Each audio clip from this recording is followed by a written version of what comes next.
দীর্ঘ ১৯ বছর পর বগুড়ার এই আলতাফুন্নেসা খেলার মাঠে আর মাত্র একদিন পরেই আসবেন বিএনপির চেয়ারম্যান তারেক রহমান।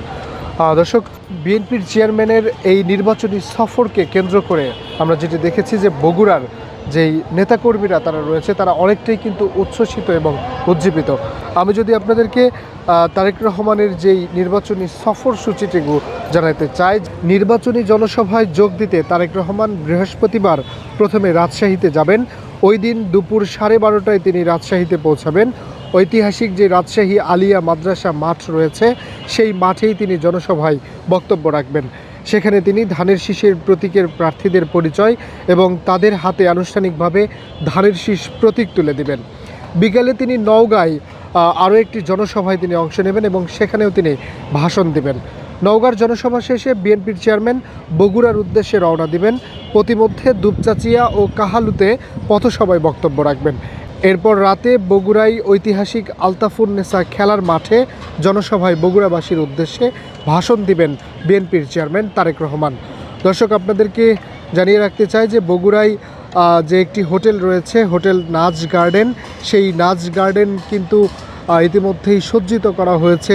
সেই নাচ গার্ডেনেই রাত্রি যাপন করবেন বিএনপির চেয়ারম্যান তারেক রহমান। দর্শক, আমরা আরও জানতে পারি বগুড়ায় এসে তারেক রহমান বাইতুর রহমান যেই সেন্ট্রাল মসজিদ রয়েছে, শহরের দত্তবাড়ি এলাকায় শহীদ জিয়াউর রহমান শিশু হাসপাতাল ও জেলা বিএনপির কার্যালয় পরিদর্শন করবেন। এরপর 30 জানুয়ারি সকালে বগুড়া শহরের চারমাথা, বারোপুর ও সাবগ্রাম সহ তার যেই নির্বাচনী এলাকা রয়েছে সেই এলাকায় গণসংযোগ করবেন এবং পথসভায় তিনি বক্তব্য রাখবেন। এরপর তিনি বগুড়ার 7 আসন অর্থাৎ গাবতলী এবং শাহজাহানপুর আসনে পৃথক পৃথক পথসভা করবেন। পথসভা শেষে তিনি গাবতলীর যেই বাগবাড়ি রয়েছে সেই বাগবাড়িতে পিতৃভূমিতে তিনি পা রাখবেন। সেখান থেকে আবারও হোটেলে ফিরে রাত্রি যাপন করবেন। পরের দিন 31 জানুয়ারি সকালে তিনি ঢাকা রংপুর মহাসড়ক হয়ে রংপুরের উদ্দেশ্যে রওনা করবেন।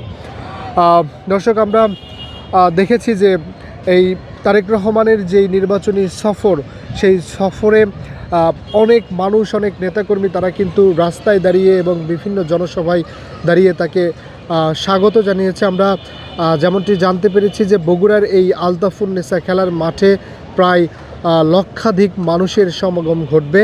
আমরা এমনটি কিন্তু জানতে পেরেছি যে বগুড়ার যেই বিএনপির সূত্র রয়েছে সেখান থেকে আমরা জানতে পেরেছি।